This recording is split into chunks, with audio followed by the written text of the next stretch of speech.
Ron, your book is a fascinating story of a now lost golden age when giants like John Howard, Peter Costello, John Anderson, Richard Alston, Warren Truss, just to name a few, delivered very competent public policy and good government in Australia, the likes of which we haven't seen for probably over a decade. Why do you think Australia has struggled to produce parliamentarians of their calibre since?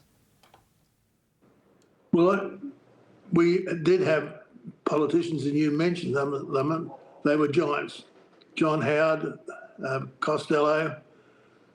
One of the reasons I believe that Parliament is suffering at the moment is that you cannot actually fund a retirement out of the present superannuation. And it is very difficult to spend 32 years of your life and then walk out with no retirement or very little retirement benefit.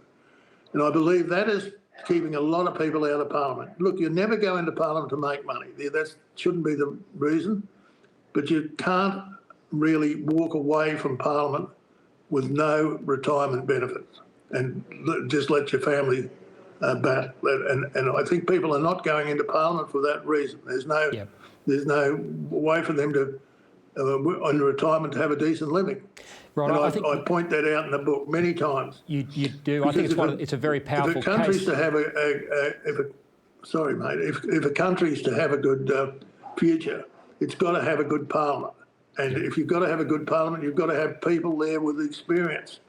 I can remember in the second last party room I was at, I got up in the party room and I said, I'm the only person in this party room that hasn't got a degree, and I'm the only person in this party room who's run their own business. And I was the only person that had run a business in the joint party rooms, Liberal and Nationals. There were farmers and there were doctors and but they're professionals.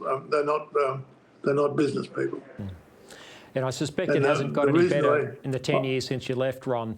Ron, I think that's it's getting worse, mate. It's straight from university, straight into a parliamentary office, then into a ministerial office, and then into Parliament House with no experience other than 4 or 5 years at university. No business. Business taught you how to get on with people, how to get on with your employees, how to get on with your customers, how to negotiate. It was just like a little microcosm of Parliament.